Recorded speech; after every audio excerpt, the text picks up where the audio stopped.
The commandos huddled together closer as they heard their craft rumble and shake as it began to enter the planet's atmosphere. Their chamber was barely big enough to hold the five of them, an oppressing red light washing over them and the chamber itself, making their black forms even more ominous. They'd checked their gear 3 times before being fit into the chamber to have the wall sealed in place.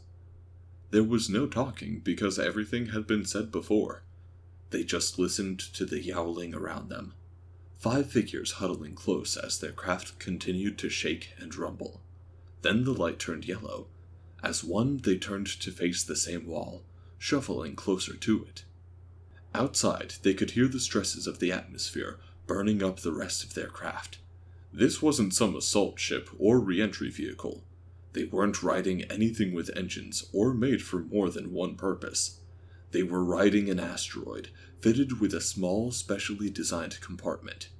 At the exact right moment, necessary to prevent them from dying horribly with the asteroid itself, enough material had burned off the outside of the rock, and their capsule dropped free. They jerked in the force, just as the capsule fired its only positioning booster to counter the spin, and the wall in front of them blasted away. With that, they were loose, the 5 jumping together at the same moment out into the blackness.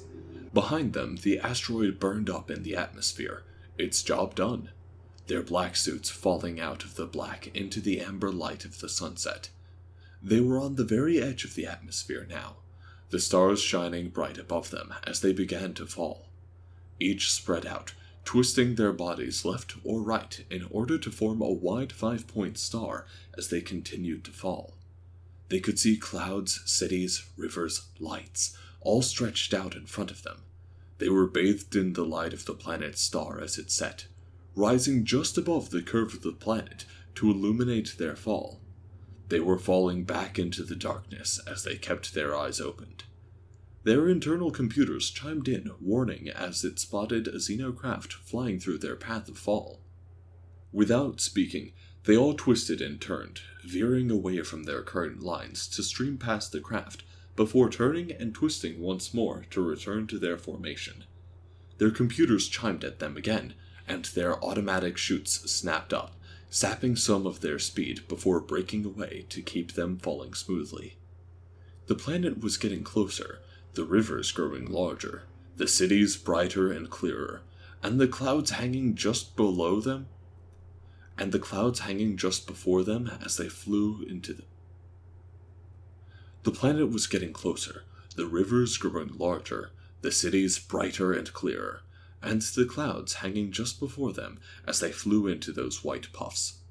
As they entered the cloud cover, they knew the sky would be dark now that the sun had set.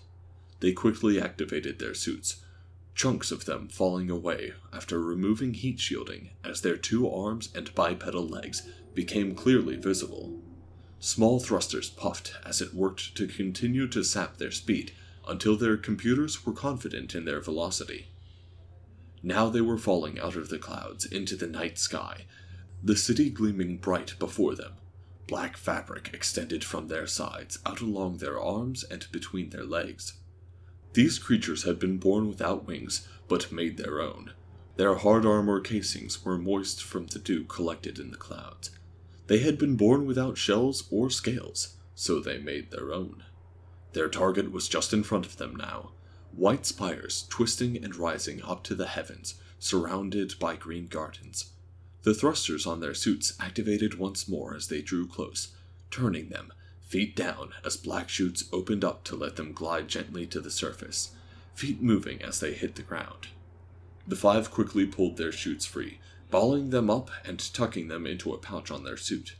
They then pulled their weapons free from the special casings that had been set on their backs. They had been born without fangs or claws, but gladly made their own.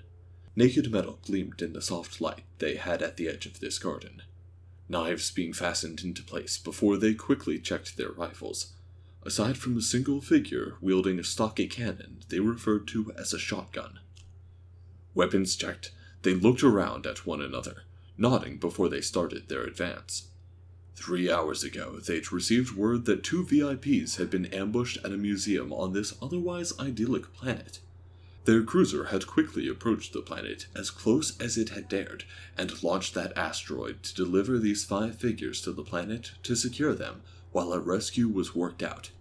The figures moved in complete silence, not even speaking over their short-range radio in case the enemy was listening.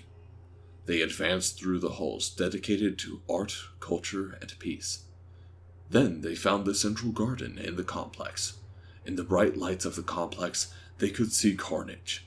Green pulped bodies were strewn across the place. Deep gashes in the stone told of something big enough to claw through it. Energy bolt impacts left dark spots all across the white stone, and in places there were holes from larger explosions. But all the bodies were the same, so their VIPs had not fallen here. They followed the claw marks in the stone, silent black figures slipping through the manicured gardens, brightly colored flowers swaying in the evening breeze around them as they advanced. They neared a path heading to a small landing area when they finally took cover as they saw the enemy. 4-legged crab-like Xenos had been setting up fixed weapons, drilling the supports of the legs into the stone. These were clearly AA weapons, barrels pointed to the sky. They wanted to stop someone from leaving, it seemed. They hadn't heard the black figures approach, and as one of those black figures nodded, they were cut down where they stood, those black rifles in their hands emitting soft ch-ch-ch instead of the usual loud explosions given off by ballistic weapons. The crabs who had been setting up the AA batteries weren't even aware their comrades were falling around them before they were all dead. The black figures reloaded and advanced down the now unguarded path. They saw the backs of far more crabs now, energy weapons in their claws, or matter slammers on their shoulders. They were hunkered down behind the smoldering remains of private transports. 2 larger metal crabs dragging them into place to provide cover from some tall metal bird in the open field before them. The black figures took cover along the path before they were spotted as one of them used his suit visor to enhance his vision. The metal bird was standing in front of a transport, blocky and efficient. A bipedal creature was leaning across the airlock, purple gunk smeared over his face and arm. The metal bird was cracked, impact marks along its front. The faint glimmer of blue sparking now and then showed its shield was nearly dead. It stood tall over the bipedal figure, and the crabs gathered for an attack. But that attack never came. The black figures advanced, ballistic weapons firing as the one with the shotgun slung it and charged in. This figure approached those 2 metal crabs as it pulled small black boxes from its belt and slapped them onto the torsos of those metal crabs. These creatures had been born without claws strong enough to crack through tough shells, so they made their own. With 2 explosions, the metal crabs fell, and the figures advanced around the makeshift barricade the crabs had made. The metal bird shifted for a moment, obviously uneasy and unsure as the black figures rounded the vehicles instead of the crabs. The black figure in front finally spoke. "Amelia Earhart." "Yes?" came the uneasy answer from the metal bird. "We're here to help." The metal bird sagged a bit in relief as the black figure with the shotgun advanced on the human leaning against the ship. He kneeled down over him for a moment, and then looked back at the one who had spoken with a nod. With the help of another black figure, they began to load him into the ship. "I'll get in the cargo hold," the metal bird said, walking to the back of the ship. 3 figures remained outside as they heard the cries of surprise coming from the path leading to the docking area. They faced the barricade and then backed up as something large charged down the path, climbing up and over the barricade and facing them in one charge. This thing was twice as big as the metal crabs, and covered in armoring that might have been found on a tank.